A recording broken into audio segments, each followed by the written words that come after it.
Hi students, welcome to the video on management accounting at your fingertips.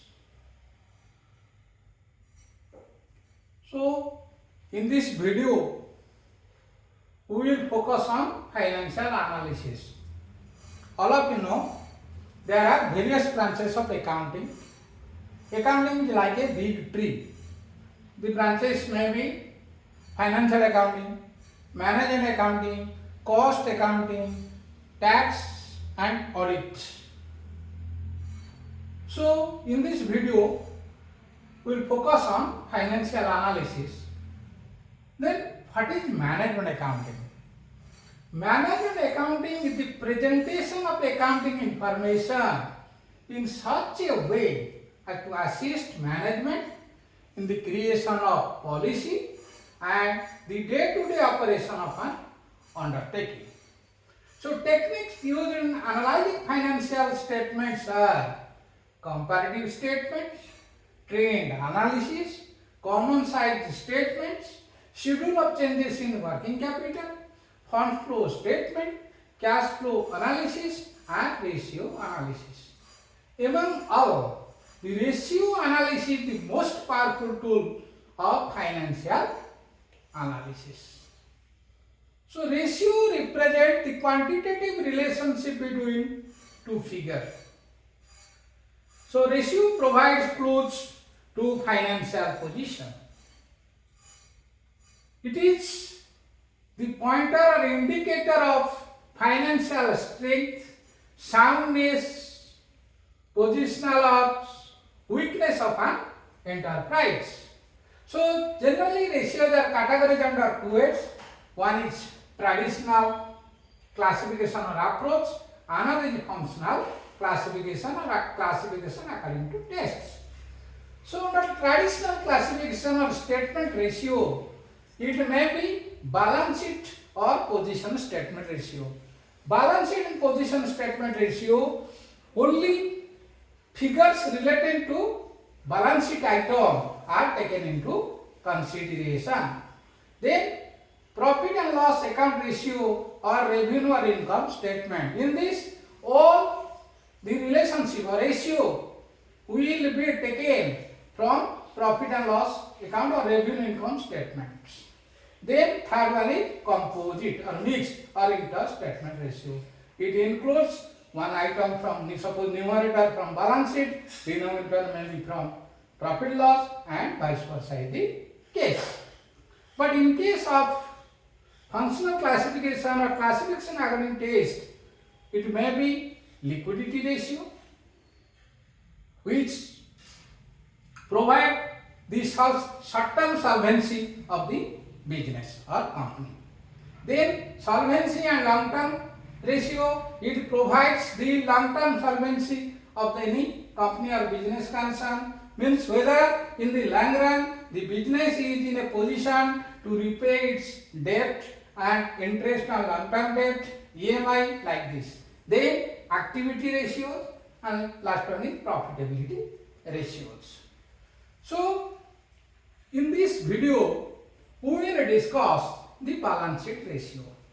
Before discussing the balance sheet ratio, we should have clear knowledge about the formats of balance sheet of any company. As you know, under the Companies Act modified, balance sheet is in the form of vertical. Previously we are using the horizontal, means left hand side we are taking the liability and capital and liability, and on the right hand side we are taking the assets.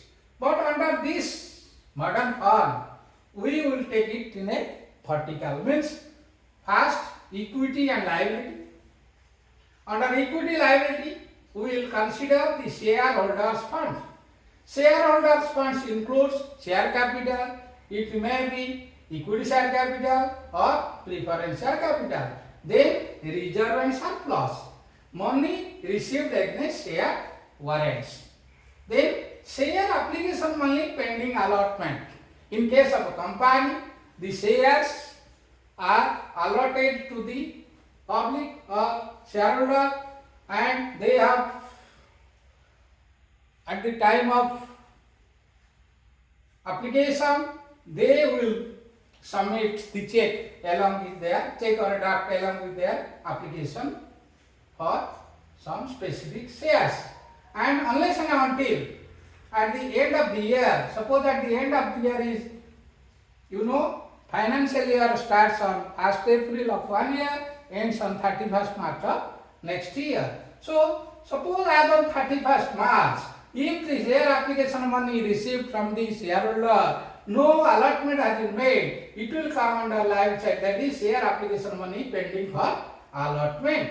Then non-current liability. Non-current liability includes long-term borrowing. Long-term borrowing may be loan or debt from debenture holders. Then long-term loan from banks or financial institutions. Then deferred tax liability.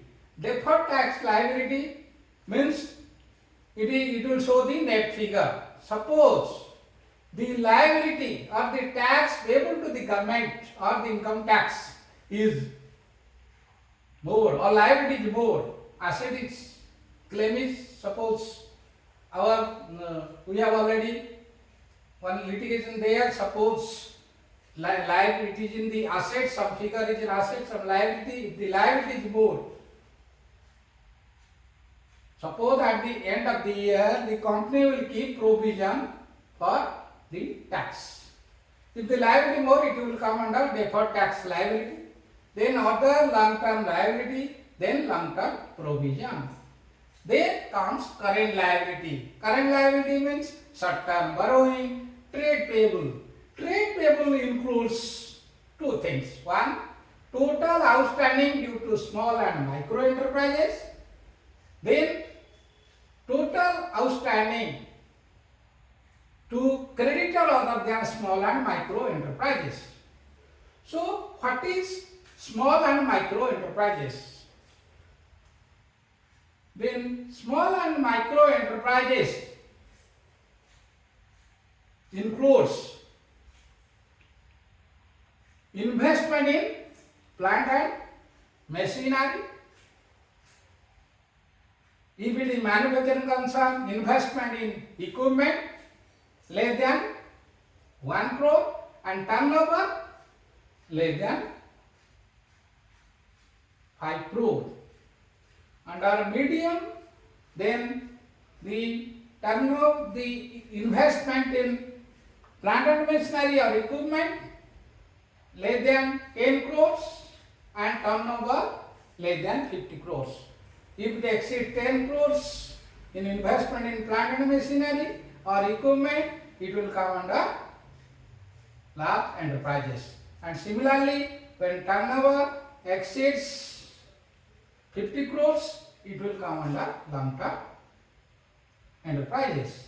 Then creditor other than SME, other current liability like bills payable, sundry creditor, short-term debt, then short-term provisions. This is all about the liability side, that is equity and liability. And assets. Under asset, non-current asset. Non-current assets are those assets which gives benefit more than 1 year. Means its benefit will not be exhausted within a year. Property, plant, equipment. Then under property, plant, equipment, it may be land and building, plant and machinery, furniture, fixtures. Then intangible assets. It includes goodwill, patents, copyrights, trademarks, like this. Then non-current investments. So investment exceeding 1 year, more than 1 year in non-current investment. Similarly, deferred tax liability, if asset side we have already paid more than our tax liability, that will come under the asset side, deferred tax liability. Then current asset. Current assets are those assets which can be converted to cash easily. Then we will now focus on the balance sheet ratio. First, current ratios. So current ratio, before we analyze the current ratio, we should have depth knowledge about current assets and current liabilities. Current assets includes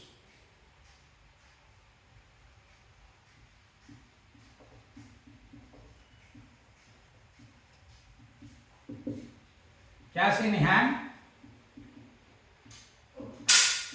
cash at bank,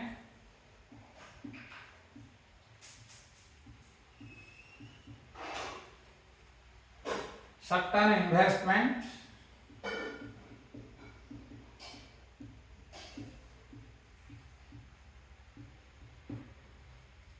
then sundry debtors, bills receivable, then outstanding or accrued income, then prepaid expenses. Then under current liability, it is bills payable, then sundry creditors, outstanding liabilities,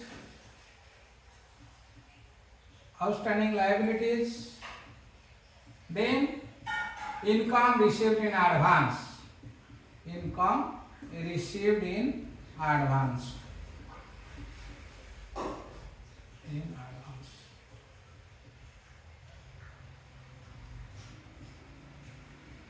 So, while calculating the current ratio, we will take all current assets given in the balance sheet divided by current liability. So, current ratio formula is current assets divided by current liabilities.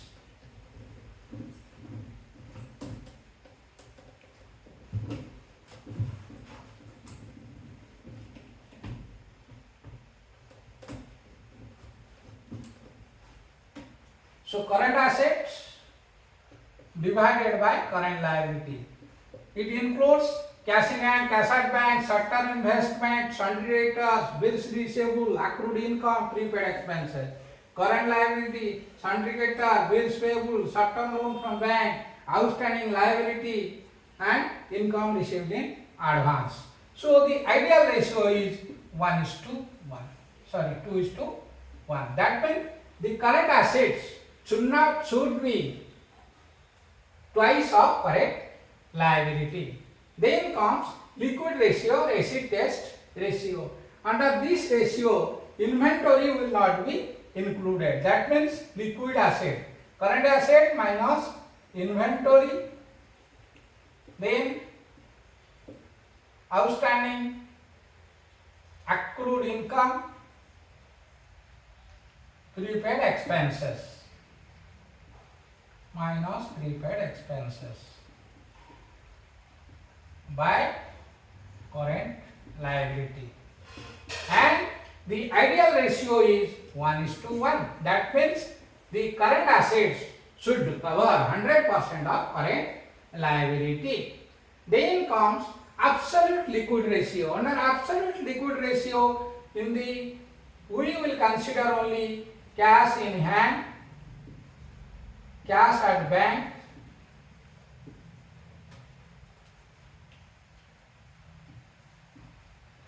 and short-term securities divided by current liability, and the ideal ratio is 0.5:1. That means this cash in hand, cash at bank, and short-term security should cover minimum 50% of current liability. Then comes debt equity ratio. Under debt equity ratio, there are two possibilities. We may consider the long-term debt or long-term debt plus current liability. Then debt equity ratio, generally in case of debt equity ratio, we take into account the long-term debt. long-term debt divided by equity.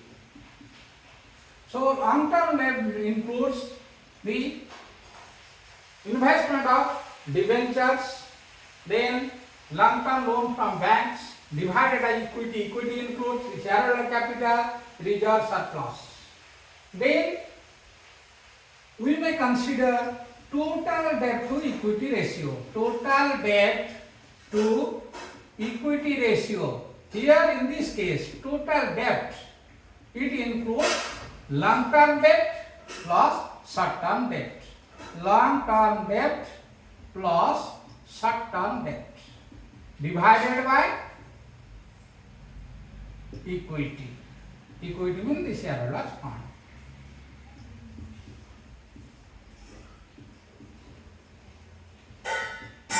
Generally, in the banks, it is considered, or other clients, it is considered as 3:1. Then, proprietor ratio, it is the ratio between shareholder fund by total assets of the business. Shareholder fund divided by total assets of the business. Then, capital gearing ratio, it is earnings of shareholders plus reserve divided by equity share capital. Equity share capital plus reserve and surplus divided by preference share capital plus long-term interest, or by interest on long-term debt or long-term loan.